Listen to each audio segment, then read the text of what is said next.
Hemos revisado hasta esta semana. Mañana lo vamos a revisar, vamos a estar bien con el tema. El tema es anticolinéticos. El anticolinético estándar siempre es la atropina. La atropina viene de esta planta. Ahí hay una topa de cardona, un extracto y tiene dentro de sus componentes el principal la atropina. Este extracto se usa pues ya ancestralmente desde los egipcios, básicamente lo usaban para tratar el asma y otras cosas, porque la atropina es un anticolinético y entonces al bloquear la vía colinérgica, la vía adrenérgica queda libre y la vía adrenérgica, como ustedes saben, es broncodilatadora. Es un inhibidor competitivo de el receptor de acetilcolina muscarínico, o sea, es un antimuscarínico, actúa en los receptores colinérgicos de las vísceras efectoras involuntarias, fundamentalmente, ¿no? Por eso es que produce el bloqueo vagal. Entonces, en el ojo va a haber midriasis y trastorno de la acomodación. Como no hay la vía colinérgica, entonces la miosis que induce la vía colinérgica se bloquea y entonces predomina el simpático que trae midriasis. Entonces hay midriasis, a nivel del músculo ciliar pasa algo también igual, la vía colinérgica contrae el músculo ciliar, al estar bloqueada, el músculo ciliar se relaja, entonces el cristalino se suelta, se ensancha, para que la puerta, ¿no? Gracias. Y eso lo trastorna la acomodación, ¿ya? Entonces deja una visión un poco como para lejos, pero no para cerca, ¿ya? Al revés del miope, que es lo que usa, que es lo que produce la vía colinérgica. A nivel gastrointestinal, el sistema colinérgico es contractor y secretor, pues todo lo que es secreción y contracción se va a bloquear con la atropina. Y en la vejiga pasa lo mismo, la vejiga no se va a contraer por efectos de la atropina, que es anticolinética.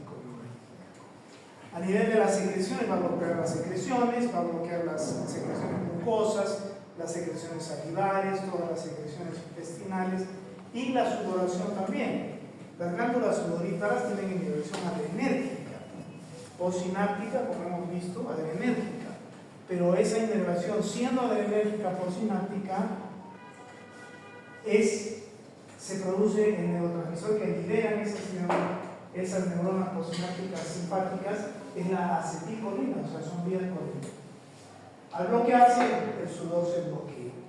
A nivel del corazón, lo que va a predominar es la taquicardia, porque el sistema parasimpático, las vías colinérgicas en el corazón, lo que normalmente producen es bradicardia, ¿no? A nivel cardiovascular, básicamente hay bradicardia e hipotensión. Entonces, como la atropina bloquea esa bradicardia inducida por la acetilcolina, predomina el simpático y lo que vamos a tener es taquicardia. A nivel del sistema nervioso central pueden haber un montón de cosas, ¿ya? Acá están las más comunes, pero puede haber todo de tipo por el bloqueo colinérgico, porque la transmisión colinérgica en el sistema nervioso central abunda, es muy importante, predominantemente nicotínica, pero también muscarínica. Entonces hay una serie de repercusiones en el sistema nervioso central. La atropina de por sí no entra mucho al sistema nervioso central, pero tampoco es que no entra, y sobre todo a dosis altas puede entrar con mayor calidad y cantidad. Muy bien, esto va a pasar con la atropina y va a pasar con cualquier anticolinético, ¿ya? Son un montón de cosas sistémicas importantes, por eso es que no se usan mucho los anticolinéticos, pero algunas veces tienen usos puntuales, ¿no? Seguimos hablando de la atropina. Entonces si tú das atropina vas a poder tener espectros anticolinéticos, y cuando hay intoxicación por atropina, eso es lo que se describe en forma, digamos, coloquial, ¿no? Va a estar caliente como una liebre porque está vasodilatado el paciente, ¿no?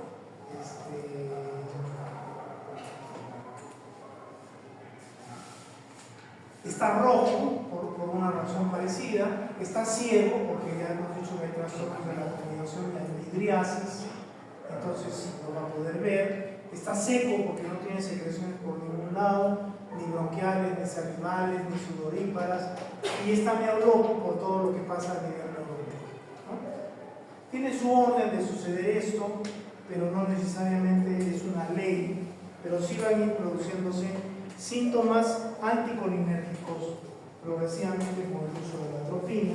Pues cuando uno la usa, tiene que evitar que estos síntomas anticolinérgicos se exacerben mucho. Se puede dar por vía parenteral, pero por supuesto se puede dar por vía endovenosa también. Es metabolizada en el hígado. Y hay algunas dosis, pero es muy variable. Depende para qué lo quieras usar, depende cuánto atropina tengas que dar. Si es por una intoxicación por órganos fosforados, ya hemos visto en la práctica que se realizó que en una intoxicación por órganos fosforados no existe una ley. Tú tienes que dar toda la cantidad de atropina que sea necesaria y justamente va viendo la pupila, ¿no? Cuando el paciente viene con la intoxicación por órganos fosforados, va a venir con un montón de cosas. Una de las cosas que va a tener miosis y otra de las cosas es que se está muriendo porque no puede respirar. Entonces tú lo pones atropina, el paciente comienza a respirar y la pupila comienza a crecer, ¿no? Y entonces ahí quedas tranquilo. Pero cuando la pupila comienza otra vez a hacerse chica, tienes que volver a dar atropina y estar así. O sea, si bien es cierto, hay dosis más o menos determinadas, depende para qué lo uses, para ver cuánta atropina tienes que dar. También hay inhaladas, hay oftálmicas, cuando puedes producir midriasis. La penetración al sistema nervioso central es regular, pero a dosis altas es aceptable, ¿no? Hay que tener cuidado con el uso de atropina en pacientes que tienen glaucoma, porque el hecho de la midriasis y la contracción y la relajación del cuerpo ciliar trastornan el drenaje del humor acuoso y entonces aumenta la presión intraocular. Entonces hay que tener mucho cuidado en glaucoma cuando usas atropina. Lo mismo en pacientes que tengan arritmias y lo mismo en pacientes que tengan hipertrofia prostática.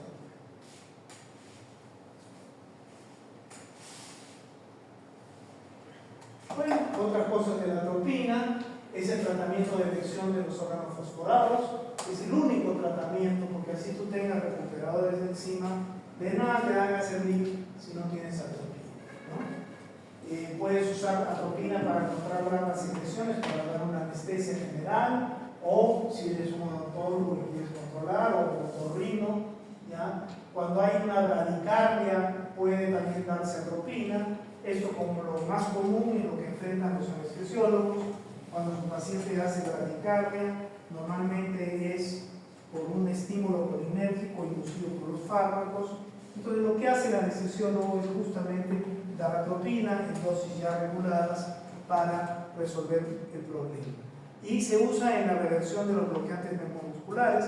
Cuando hemos visto los bloqueantes neuromusculares, hemos visto que son fármacos que bloquean la contracción por interacciones competitivas fundamentalmente con el receptor nicotínico de la placa neuromuscular. Entonces cuando tú quieres recuperar al paciente y que ya el paciente pueda respirar y ventilar, se le da neostigmina. La neostigmina es un inhibidor de la colinesterasa, entonces hace aumentar la acetilcolina en la sinapsis y esa gran cantidad de acetilcolina revierte el bloqueo del bepudonio, del propudonio, como hemos visto en la clase. Pero esa acetilcolina va a aumentar ahí en los receptores nicotínicos neuromusculares, pero también va a aumentar por efecto de la neostigmina en todas las vísceras. Entonces vas a tener grandes efectos también muscarínicos. Cuando tú reviertes un bloqueo neuromuscular por cualquiera de esos, atapurio o pudonio, a ti lo que te interesa es revertir el bloqueo neuromuscular, eso lo logras con neostigmina.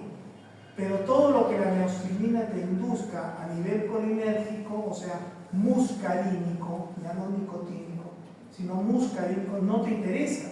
Y además te produce otras reacciones adversas que van a traerte mucha acetilcolina en receptores muscarínicos, va a haber bradicardia, va a haber hipotensión, broncoespasmo, un montón de cosas. Entonces, eso se revierte con la atropina. O sea, no es que la atropina revierte el bloqueo, sino que La neostigmina es que la revierte el bloqueo y la atropina evita todos los efectos muscarínicos que la neostigmina va a producir al inhibir la colinesterasa en los receptores muscarínicos de las vísceras autonómicas. Muy bien. Entonces, esa es la atropina, es el anticolinérgico por esencia, ya lo hemos revisado. Y ahí vienen algunos otros derivados o sintéticos. Este es por ejemplo, también es de la belladona, muy parecido a la atropina. Tiene algunas diferencias. La atropina siempre es más potente, más drástica. La escopolamina es un poquito más suave, no trae mucho problema. Se da también por vía oral, por vía parenteral. Tiene cierta selectividad para el oído interno, por ejemplo. Por eso se usa en la cinetosis. La cinetosis es un trastorno del movimiento que trae un sistema vestibular cuando tú te subes a un barco, cuando te subes a un avión, a un tren y tienes todo un síndrome vestibular. Eso se llama la cinetosis. Eso se trata con antihistamínicos, lo vamos a ver en la clase de antihistamínicos, pero también se trata muy bien con la escopolamina, porque la cinetosis se produce por estímulo de receptores histamínicos y muscarínicos en el cerebelo. Entonces la escopolamina entra, bloquea esos receptores y maneja la cinetosis. Entonces es un buen uso que tiene también. Se puede usar para otros trastornos en oftalmología, cuando tú quieres inducir midriasis, ya sea para un examen o como parte del tratamiento de algunas inflamaciones del iris, por ejemplo, que es la iritis. ¿No? Muy bien, aquí se la escopolamina. Se usa mucho también cuando hay cólicos digestivos, gastrointestinales, cólico de vesícula y otros cólicos. Se da la iosina, incluso viene preparado a veces combinado con metamizol. Se pone y la ampolla ya trae metamizol, que es un analgésico antiinflamatorio, y la iosina, que es un antiespasmódico. Es un antagonista muscarínico, igualito que la atropina, pero ya hemos dicho que sirve muy bien para la cinetosis, puede bloquear secreciones igual que la atropina, puede producir midriasis igual que la atropina, es antiemético, lo mismo que haría la atropina, pero más suave, y por ejemplo, y también tiene las toxicidades propias de la atropina, no tan manifiestas, pero sí, si tú das mucha dosis, también las vas a tener, igual que para la atropina. La cinética es parecida, se puede dar con muchas vías, ¿ya? Sobre todo su endovenoso, y también se puede dar por vía oral. ¿Ya? Hay incluso parches transdérmicos antiméticos. ¿Ya? Por lo demás es muy parecida también a la atropina. ¿Okay? Es un alcaloide también de la belladona, entonces va muy parecida aquí, porque tiene el mismo efecto.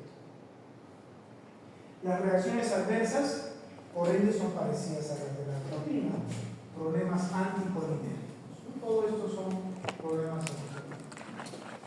Retención urinaria, cefalea, problemas neurológicos, taquicardia, visión borrosa por la midriasis y el trastorno de la coordinación por el músculo ciliar, aumento de la presión intraocular. Todos los hemos visto con atropina y se pueden producir con escopolamina también, siempre y cuando esté fuera de las dosis recomendadas. El hipatropio es algo, ya es un derivado sintético de la belladona, de la atropina, ya es sintético o semisintético, y se usa en inhalación para inducir broncodilatación, ¿no? Bajo lo mismo que produce la atropina, es decir, bloquea los receptores colinérgicos, orina aleatoria en los bronquios. Entonces se bloquea el estímulo colinérgico, va a predominar el simpático y vas a tener broncodilatación. Se usa poco, pero sí puede servir sobre todo en enfermedades pulmonares obstructivas crónicas, o sea, en el EPOC. También podrías usarlo en las rinitis alérgicas, pero hay otras cosas que van muy bien en la rinitis alérgica, empezando la sal de mar, que ahora viene en spray para poner, que va muy bien por la rinitis alérgica, y los corticoides tópicos de la rinitis alérgica. Pero otra alternativa también es el bromocodo de caproto, ya no en inhalador pulmonar, sino en spray nasal, también puedes usar. La eficacia broncodilatadora, por supuesto, se va a potenciar muy bien con broncodilatadores beta 2, adrenérgicos, como los que han visto, salbutamol, formoterol, fenoterol, salmeterol. Todos son beta 2 agonistas. Es un antagonista muscarínico, solamente que se da para uso más o menos, es un uso tópico, ya sea por vía inhalatoria pulmonar o spray nasal, actuando ahí sobre la mucosa, ¿no? Entonces los efectos sistémicos se van a disminuir. Pudieran haber algunos efectos anticolinérgicos locales o sistémicos, pero son poco pronunciados, primero porque la vía que estás usando es directa sobre el problema que vas a tratar, y además eso te facilita que la dosis sea muy bajita, porque estás actuando directo en el epitelio bronquial o en el epitelio nasal. Entonces das dosis más bajas que tienen menos recuperación sistémica, pero puede haber algunos efectos anticolinérgicos asociados al bromuro de hipatropio o irritativos, ya sea en la nariz o en los bronquios también.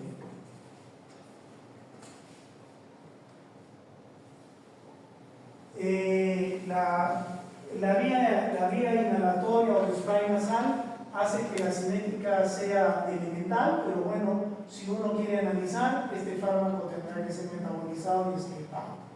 Pero lo repetimos, como las dosis son tan bajitas, el impacto sistémico es discreto. Ahora, si tú das, pues puede haber un impacto sistémico y hablarás de un metabolismo, de una excreción, etc. Pero a las dosis farmacológicas, la importancia sistémica de estos fármacos, así como de otros que se usan por estas vías, no es tan importante, pero bueno, su comportamiento cinético es parecido al de la atropina y la escopolamina. Las reacciones adversas, como hemos dicho, pueden haber algunas cosas por la administración tópica, trastornos de gusto, inflamación, tos, producto del fármaco que está entrando o con los coadyuvantes con que viene el fármaco. Puede haber efectos anticolinérgicos locales o sistémicos, pero todo esto tiende a no ser importante. Puede haber aumento de la presión intraocular por cualquier anticolinérgico, entonces hay que tener cuidado en este uso en pacientes que tengan glaucoma. Puede haber trastorno de la evacuación de la vejiga, hay que tener cuidado con los pacientes con hipertrofia transcraniana. Por la taquicardia, siempre que hay taquicardia puede haber palpitaciones, arritmias, hay que tener cuidado con los pacientes cardíacos sobre todo. Pero a las dosis que se usan tienden a ser altamente seguros. El problema es con la toxicidad. O si un paciente tiene mucha sensibilidad. La tropicamida ya es un anticolinérgico también, antimuscarínico, pero es tópico.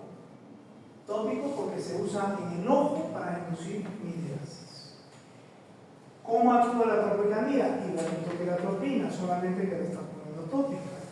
Entonces toma los receptores muscarínicos, no permite que la acetilcolina los tome. Entonces va a predominar el simpático y lo que vas a tener es una miriasis y un trastorno de la acomodación. Eso se puede usar a veces para tratar inflamaciones del iris que se llaman las iritis, pero también se puede usar cuando el oftalmólogo quiere hacer exámenes o cirugías en el ojo. ¿Ya? Reacciones adversas, más o menos las mismas, aumento de la presión intraocular. Y todos los demás son problemas colinérgicos o alergias o inflamaciones locales en el ojo, como pasaba también con el bromuro de hipatropio en los epitelios respiratorios. La oxybutinina también es un anticolinérgico, trabaja con el mismo raciocinio que la atropina, pero tiene una selectividad para la vejiga. ¿Ya? Entonces, hay pacientes, sobre todo ancianos, ¿ya? Y también es a veces en las mujeres, que tienen un problema de irritabilidad vesical o de inestabilidad vesical o de vejiga neurogénica. ¿Ya? La cosa es que la vejiga, el músculo detrusor de la vejiga, se contrae, se contrae, se contrae. No está llena la vejiga y ya se está contrayendo. Entonces trae muchos problemas porque hay pérdida urinaria, hay pérdida de orina y en momentos en que uno no quiere. Entonces tiene que estar yendo al baño y generalmente son pacientes ancianos. Entonces tienen pérdidas urinarias, mojan su pañal, es un problema, tienen que estar corriendo al baño, se pueden caer, es muy incómodo. ¿Y qué es lo que está pasando? Es que ese detrusor ha perdido su regulación. Normalmente para que el detrusor se active tiene que haber un estímulo. ¿Y ese estímulo qué cosa es? Distensión de la vejiga. Y ahí viene la contracción, con relajación del esfínter, ¿no? Y unumición. Bueno, ¿qué cosa es la inestabilidad? Que la vejiga se contrae cuando le da la gana contraerse. No importa que tenga mucha orina, poquita orina, ya se contrae. Y encima todavía se contrae y después se relaja. Cuando el paciente llega al baño ya no puede orinar. Es un trastorno terrible. Generalmente, como digo, pacientes ancianos o con neuropatías, y entonces hay que tratar de aquietar ese detrusor. ¿Con qué se le puede aquietar? Con un anticolinérgico. ¿Qué anticolinérgico? La oxybutinina, porque es selectivo de los receptores muscarínicos de la vejiga. ¿Ya? Entonces calma el problema de la inestabilidad del detrusor. Y para eso se usa la oxybutinina por vía oral normalmente. Se distribuye bien, se tiene igualito, muy parecido a la atropina. Se metaboliza, puede tener un metabolito activo, normalmente se da una vez al día o cada 12 horas. Reacciones adversas, reacciones anticolinérgicas, porque este es un antimuscarínico, es un anticolinérgico. Las mismas que la pudiera dar la atropina, sí, las mismas, es una repetición, pero por supuesto con mucha menos frecuencia, con mucha menos intensidad, porque es un fármaco más selectivo de la vejiga, entonces se puede dar a dosis más bajas y ya está estudiado el fármaco para que a esas dosis no dé tanto problema anticolinérgico, más que en la vejiga misma, ¿no? La tolterolina y la solfenacina es lo mismo que la oxybutinina.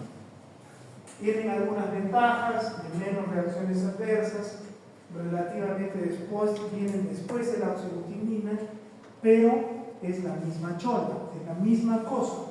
Es un antimuscarínico para la vejiga hiperactiva. Solfenacina, tolterolina. ¿Ya? Puede tener las mismas reacciones adversas anticolinérgicas, ¿no? Entonces hay que saber respetar las dosis para no tener problemas. ¿Ya? Es un antagonista competitivo muscarínico a nivel de la vejiga, se da por vía oral, ¿ya? No pasa la barrera, pero sí hay que metabolizarlo, hay que metabolizarse también para que se excrete como todos los anticolinérgicos que hemos visto hoy.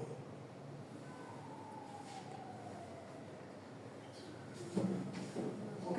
Entonces, la solfenacina, la tolterolina y la oxybutinina, eso es lo que hacen, bloquean la contracción vesical para controlar la inestabilidad de detrusor. Todos esos tres fármacos están contraindicados cuando hay obstrucción a la salida de la vejiga. Si tienes una hipertrofia prostática, un tumor, algo que hay ahí que está obstruyendo, no puedes frenar la contracción de la vejiga porque va a haber más retención urinaria. Como en todo, en medicina, lo más importante es hacer el diagnóstico, ¿no? Pues si viene un paciente con problemas de disuria, colaquiuria, que orina, que pierde orina, hay que hacerle un examen de orina, descartar la infección, hay que hacerle una ecografía vesicoprostática para ver cómo está la vejiga, una ecografía renal, un análisis de PSA, o sea, antígeno prostático específico, porque no vaya a ser que tenga cáncer de vejiga. Entonces, hecho todo eso, no hay nada, con lo que te quedas es que es una inestabilidad de detrusor. ¿Qué le vas a dar? Eso. ¿No? Hay que tener cuidado con la dosis, porque estos son pacientes ancianos, que no sean cardiópatas, porque puede haber arritmias, ¿no? Pero todo después del juicio clínico se puede ir manejando. Y aliviarme el síntoma que es tan desagradable y que hace que se caigan los pacientes viejitos, porque corren a un. Muy bien. Entonces esto como que culmina todo lo que hemos visto de anticolinéticos, de órganos fosforados, etcétera, etcétera, etcétera. Listo. Entonces, mañana tengo una clase. ¿De mi grupo hay alguien? ¿Está vivo? Ya. Entonces, vamos a hacer el jueves, ¿ya? 4:30. Parkinsonianos, yo ya les mando los datos, ¿ya? El jueves hacemos antiparkinsonianos y lo más probable el lunes hacemos el quiz, porque creo que el lunes es el quiz de Parkinson. Entonces allí hacemos, ¿ya? El miércoles no, porque el miércoles juega el Melgar. ¿Ya? Listo. Muchas gracias.